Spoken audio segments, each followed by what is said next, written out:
Naughty boy. So if you clicked on this video, you either love dogs or you were just intrigued. So let me just start off by saying this video is very unplanned. It's very on the fly. I don't have my mic with me because I didn't know I was going to do this video. I just always have my camera with me to film random shit throughout the week. But anyways, as I'm walking, doing my usual walk with my dog, I really just deeped that no one actually talks about the pros and cons of having a fucking dog. Now, I've had dogs in the past. No dog I've had is like Kilo. Like, this guy is a different level of effort that I've ever faced before, to be honest. And also, I am walking him in the park right now, so if you see the camera doing all this madness, then it's because he's trying to pull me around the place. But anyways, yeah, no one talks about the pros and cons of having a dog, man. It's always, oh yeah, get a puppy, they're so cute. You can take them on a walk, you can do this, you can do that, blah, blah, blah. That's all fun and games, that's the easy part. Come here, wait.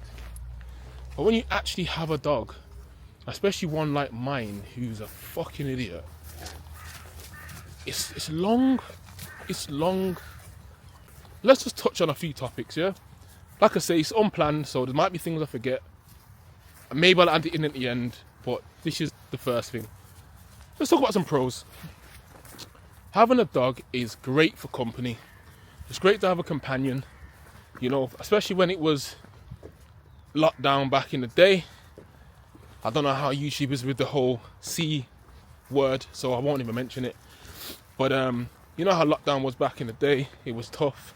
So a lot of people got pets for companionship, and some of us are lonely, we ain't got no one at home, and when you get home and you got a bouncy dog or happy to see you and that, gassed and that, can't believe mum and dad's home or whatever, it's nice, man. It's a nice feeling, especially if you ain't got kids. So if you're lonely, get a dog. Why not? Second thing, which is a pro, is protection. When you've got a dog, especially a big dog, people ain't gonna want to come into your house because they know what time it is.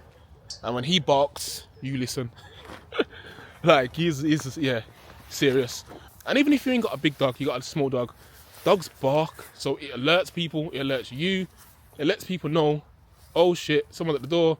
It lets people from the outside, intruder, know, oh shit, there's a dog in there, maybe I should think twice about it. What else would I say? Another thing about having a dog, which is a pro, is it allows you to come outside. Like, I wouldn't be in this park right now if it wasn't for my dog. And okay, cool, I can come out to shoot content, but realistically, I come out to the park more often than not to exercise, because I go to the gym, to walk my dog. So it allows you to come outside, get some fresh air, the great outdoors. And having a dog allowed you to do that. I think for some of us, we wouldn't go out as much if we never had dogs. So it forces you for the hour or half an hour, whatever it is, to get outside, go for a walk, clear your head. So a dog's great for that. Pro number 4, kind of linked to that one, would be allowed you to be more sociable. When he was a puppy, like, I'd take him everywhere because he was small, he was cute, and everyone was, oh, look at your dog, your dog, such a cute puppy, man. You should see him now, but yeah. You meet a lot of people because of that, and you can spark conversations, and you never know, man. Having a dog, you might meet the love of your life on the walk, you get me? Next thing you know, you're doing play dates and whatever it is. But yeah, going outside, having a dog, is great for socializing. Let's talk about the fucking cons, though. The cons of having a dog. Way down heavy. And I know that myself from my own experience that I'm having now. People don't always mention these things when it comes to owning pets. It's not in the manual. Time is number one, and it's going to be the biggest thing, or the biggest reason for why most people decide to get rid of their dogs. I mean, she's probably the biggest reason for why I'm looking to rehome him, because he's such a time-consuming thing within my life. They ain't got the time. We all work. A lot of us 9 to 5. I work in an office in the day, in the night I do another job, and I do other things on the side.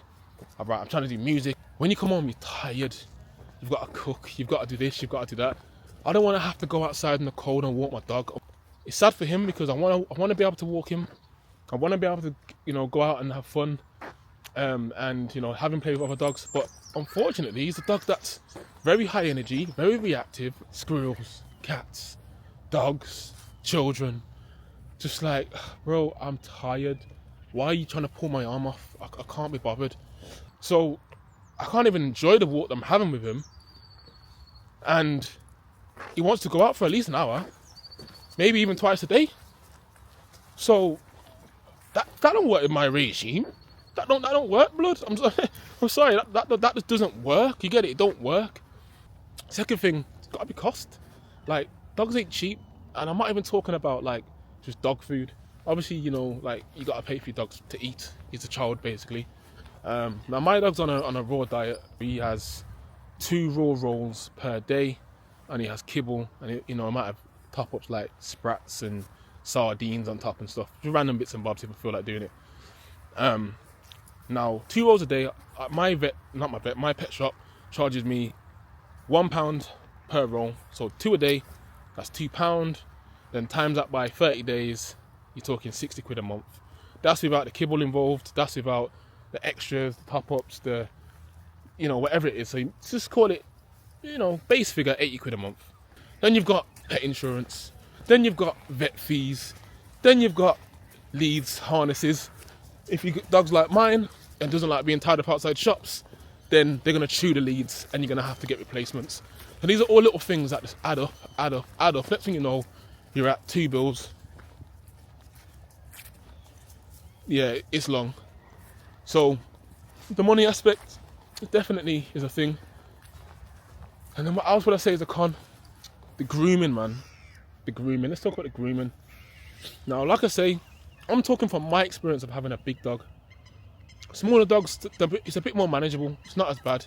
And I'm not talking about just taking him to the groomers to get his nails clipped and a wash. That's going to cost you maybe 20 to 50 quid, depending on the type of grooming you go in, what you need done. If you're going to go high end, you can spend a bit more, obviously, but 20, 30 quid, 50 quid, like, you're going to get his nails done, cleaned, washed, whatever. Bruv, when the dog runs around in the mud and is coming into your yard, where do you think that mud's going? All over your carpets, all over the walls. I don't want my dog's saliva on my walls. Here's a dog that likes to shake his mouth off when he's finished drinking. Yeah, shakes his mouth off when he's finished drinking. Saliva's going everywhere. I've got to wipe the walls down. It's long. So they're just 3 things I can think of off the top of my head. Having a dog is a lot more of a commitment than people really make out.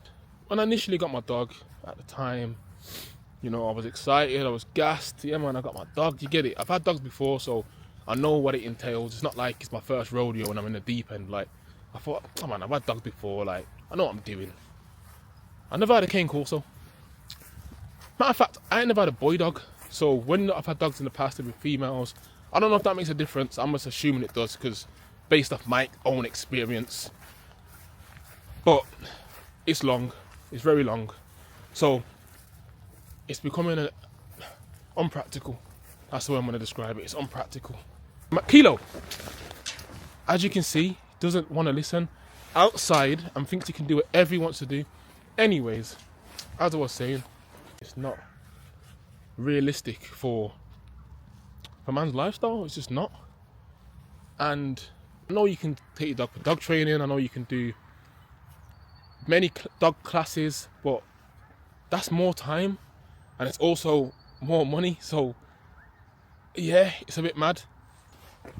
Having a dog, man, like, for me, it's judgment day, and like they say, every dog has its day, and unfortunately for him, that's coming very soon, because I don't have the energy, time, or the capacity to have a dog right now, and he's gonna have to be rehomed, and it's a shame because he's such a lovable dog. But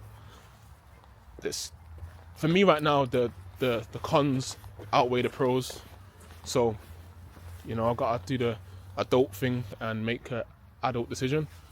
So yeah, I'm in the process of getting my dog rehomed, and he's gonna be missed, very missed, because he's a lovable dog, man. But I've contacted the Blue Cross, I think it is, or Red Cross, one of those. I did contact the dogs' homes, but they're all full. So it's like, oh fucking hell, like no wonder people do mad things and throw the dogs out because you're all full and no one can take the dog on. But yeah, I've contacted one of the a few charities and companies and whatnot, and I'm in the process of getting them rehomed. I've sent a few photos, etc., etc., and hopefully, by next month, it'll go on to find a new family who will really put the energy that needs to be put into him. But yeah, man, having a dog. If you're deciding to get a cane corso, know what you're signing up for. Know that this is not for the fucking faint-hearted, man. This is not. Why? If you're getting a dog, I'd say just know what you're doing. Pick the breed of dog very wisely, because I've always wanted a cane corso. I always liked the look of him, and I always thought they'd be a sick protector, which he is. He's a very, very sick protector. He's a very good dog. In the house, he generally is fine in the house, but when we go outside, unmanageable. Not only do you research into the breed of the dog and how the dog's behaviours, characteristics and stuff like that, but also make sure you've got the time, the money, the effort, the energy. A dog is literally a child. I did think like, a dog's not as bad as a child, but a dog is probably as bad as a child, if not worse, because at least with a baby, you can feed it.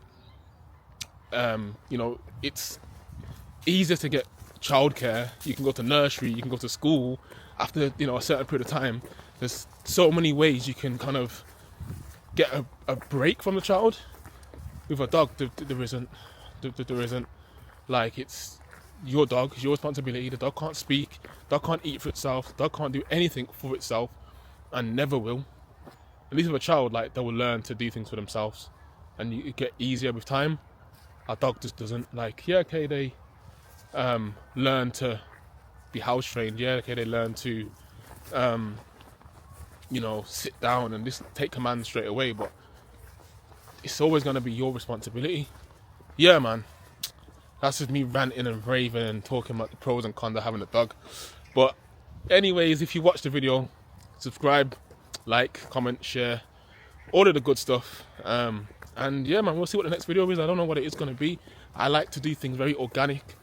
Like I say from the last video, I said I'm going to try to drop on Sundays. If not, I'll try to do a Wednesday, or maybe a Wednesday and a Sunday, depending on how I feel and how life's going. But yeah, man, have a dog.